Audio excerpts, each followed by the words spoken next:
Après l'épisode 6, la princesse Leia n'a pas chômé. Elle est vite devenue une figure importante pour la Nouvelle République. Malheureusement, pas toujours en bien, surtout à cause de son identité cachée. Et c'est ce que nous allons essayer de voir aujourd'hui. Première chose à savoir, directement sur Endor, après la bataille, Leia décide d'épouser Han Solo lors d'un mariage. Une petite cérémonie est organisée uniquement avec les proches des deux mariés. Presque personne n'en parle et n'est au courant, puisque selon Leia, elle ne l'aurait pas rendu public. Mais des scènes de ce mariage ont bien été tournées à l'époque de l'épisode 6, selon les rumeurs, mais les images n'ont jamais servi. On apprend finalement dans le roman Aftermath qu'ils se sont mariés sur Endor après la bataille. Une vingtaine de jours après la défaite de l'empereur Darth Sidious durant la bataille d'Endor, la fin de l'Empire était très proche, donc Mon Mothma décide d'envoyer Leia en mission diplomatique pour recruter diverses personnalités politiques pour ensuite reformer un Sénat galactique et une nouvelle république. Et pour ça, Leia est envoyée sur le monde natal de sa mère, Naboo. Elle y fait la rencontre de la nouvelle reine de Naboo, Sosha Suruna, mais leur entrevue est dérangée par l'Empire qui exécute en parallèle le projet Cendre, qui avait pour but de détruire tous les mondes en lien avec l'Empire en créant des perturbations climatiques à l'aide de satellites. Leia Charabey,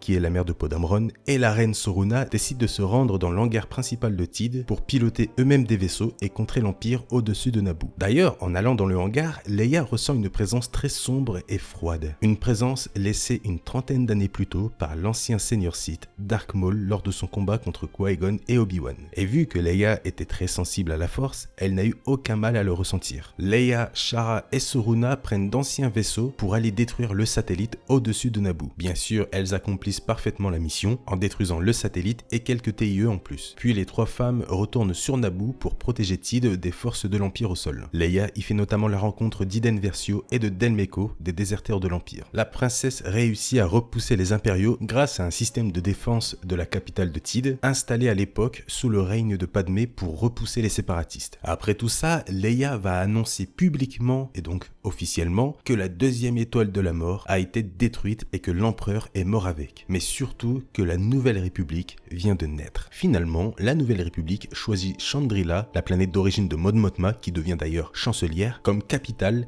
et y installe le Sénat galactique où Leia devient sénatrice. Mais qui dit Sénat dit forcément complication, puisque lorsque son mari Han Solo et Chewie ont décidé de partir au combat pour libérer Kashyyyk de l'Empire, le Sénat galactique a refusé d'aider à reprendre Kashyyyk, préférant se concentrer sur l'Empire en général sur d'autres mondes. Malgré tous ces problèmes, Leia avait adopté la méditation dans sa vie pour être plus sereine. Et lors d'une de ces méditations, elle reçoit une sorte de vision du futur, une sorte de prédilection très importante grâce à la Force qui annonce qu'elle mettra au monde un enfant, un garçon pour être plus précis, qui deviendra plus tard selon elle un combattant féroce et un ange. Clin d'œil, vous savez de qui on parle. Un mois plus tard, Leia retente une nouvelle fois de demander à la chancelière d'envoyer des forces de la Nouvelle République sur Kashyyyk pour libérer les Wookiees. Mais cette dernière refuse une nouvelle fois puisqu'elle avait reçu un message de Sloane, qui était la figure publique de l'Empire. Et ce message était une proposition de pourparler sur un possible traité entre les deux camps. Donc, si la Nouvelle République envoie ses forces officiellement pour libérer Kashyyyk en plein pourparler, ça pourrait compromettre une possible paix. Mais Leia n'était pas d'accord. Elle n'acceptait pas le fait de négocier la liberté des Wookiees. Donc, elle décide de se rendre avec un vaisseau sur Kashyyyk pour rejoindre Han et demande par la même occasion de l'aide à Wedge et son escadron de venir sur Kashyyyk pour lui prêter main forte, ce qu'il a fait. Leia sera ensuite rejointe par l'Amir Lakbar avec le célèbre Homme One. Tous ensemble, comme à l'ancienne, ils réussissent à mettre un terme à la domination impériale sur la planète Kashyyyk grâce à l'effort de Leia, sans même que la Nouvelle République se bouge elle-même. Et c'est à la fin de cette petite bataille que Leia revoit enfin son mari, puisque ça faisait un long moment qu'ils ne s'étaient pas vus. Et elle en profite pour annoncer la nouvelle par rapport à la fameuse prédiction qu'elle a eue concernant un enfant à naître. Mais malheureusement, à cause de son action d'aider Kashyyyk et les Wookiees, officieusement,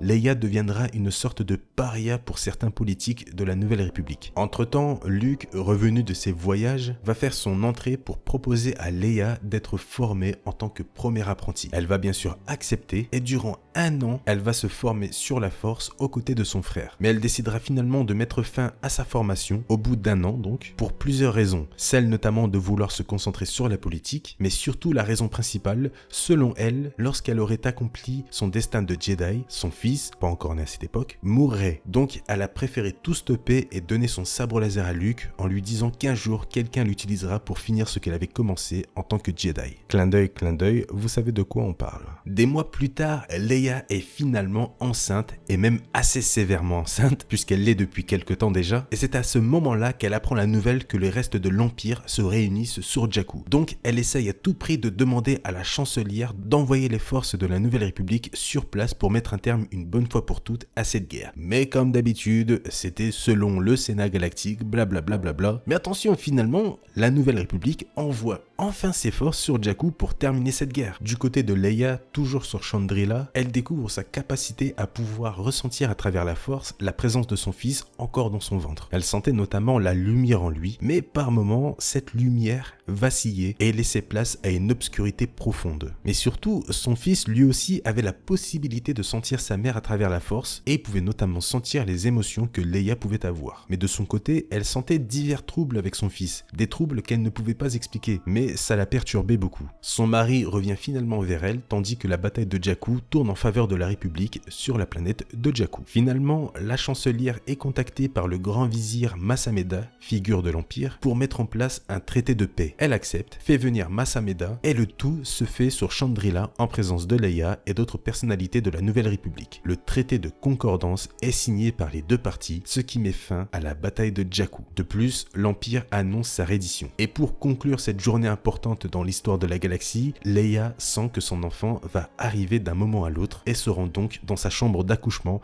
pour enfin mettre au monde l'enfant que la Force a prédit. Il y a eu plusieurs rumeurs dans la Nouvelle République sur la naissance de l'enfant. Selon certains, l'accouchement se serait parfaitement bien passé, mais d'autres affirment qu'elle aurait mis 3 jours à accoucher. Et certains ont même affirmé que l'enfant, à sa naissance, avait déjà énormément de cheveux et une série de dents complètes. Mais quoi qu'il arrive, le bébé d'Han Solo et de Leia Organa était né, et pour elle, son bébé était tout à fait normal. L'enfant portera le prénom de Ben avec le nom de son père. Ben Solo était né. Gros problème par contre, Leia s'est vite aperçue qu'en grandissant, Ben devenait de plus en plus instable avec la Force et l'appelle du côté obscur. Il lui est arrivé notamment d'utiliser la Force pour détruire des objets juste pour le plaisir. Donc Leia va finalement contacter son frère, qui était le mieux placé pour gérer ce genre de choses, et va lui demander de former son fils dans l'espoir qu'il parvienne à contrôler son obsession pour le côté obscur. Luke va bien sûr accepter et Ben partira avec son oncle. Du côté de Han Solo et Leia, ils vont décider de se séparer au bout d'un moment parce qu'ils étaient trop différents dans le fond. Leia, elle, voulait absolument rester dans la politique pour améliorer la Nouvelle République et améliorer la vie dans la galaxie, tandis qu'Han Solo, lui, voulait partir à l'aventure pour s'amuser et gagner sa vie en tant que contrebandier. Donc au bout d'un moment, tout s'est brisé et Han Solo est parti de son côté. Bien plus tard, sur Osnia Prime, nouvelle capitale de la Nouvelle République et du Sénat galactique, deux groupes vont se créer au sein du Sénat galactique. Les populistes, dont faisait partie Leia et qui étaient pour l'individualité des mondes de la Nouvelle République, et de l'autre côté, les centristes, qui étaient pour refaire d'une certaine manière ce que l'Empire avait fait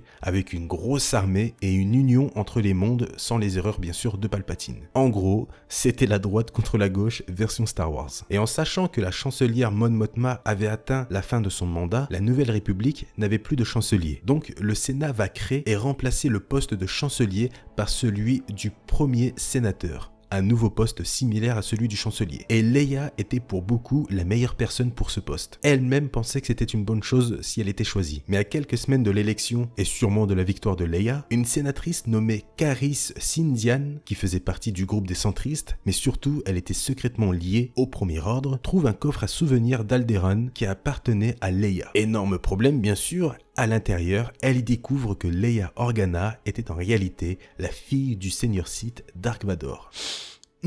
Ça sent vraiment pas bon pour elle. Bien sûr, en sachant que cette sénatrice travaille secrètement pour le Premier Ordre, son objectif c'est de foutre le bordel dans la Nouvelle République. Donc, elle décide de le dire à un sénateur qui était à l'origine ami avec Leia. Le souci, c'est que cet ami avait une haine incroyable envers Vador.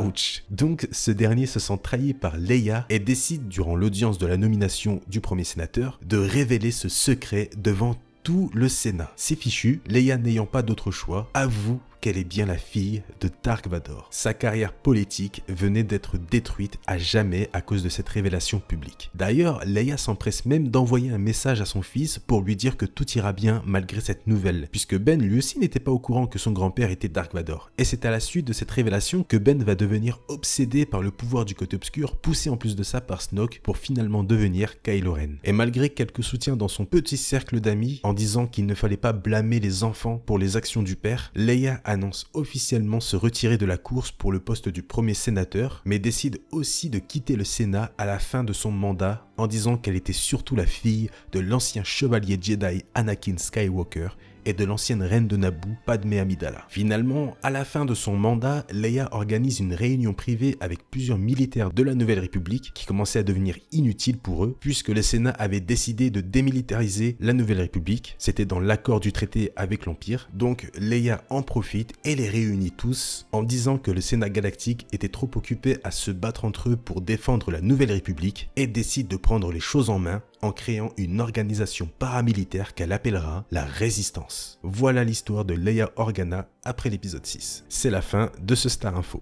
Alors bien sûr, j'ai vulgarisé énormément de choses, puisque toute la partie avec le Sénat galactique, tout ça, toute la partie politique, c'est beaucoup plus compliqué que ça. Et ça me prendrait quasi 1h30 à tout expliquer correctement. Et pour approfondir cette explication, je vous conseille absolument de vous diriger vers les romans Aftermath et le roman Lien du sang. Foncez vraiment si vous voulez en savoir plus sur cette histoire. En tout cas, j'ai essayé au mieux de tout résumer. C'était difficile, mais j'espère avoir réussi, et j'espère que vous avez apprécié ce Star Info. Si c'est le cas comme d'habitude, le petit pouce bleu, vous avez l'habitude, n'oubliez pas ça, ça permet de récompenser le travail fourni dans cette vidéo. Si vous avez des questions, les commentaires sont là pour ça. Vous pouvez aussi vous abonner à la chaîne, et dans la description de la chaîne, il y a le lien Utip. N'hésitez pas à aller faire un tour dessus. Sur ce les amis, je vous laisse. Merci à tous d'avoir regardé cette vidéo. Je vous souhaite une très bonne journée ou une très bonne soirée. Prenez soin de vous et à la prochaine.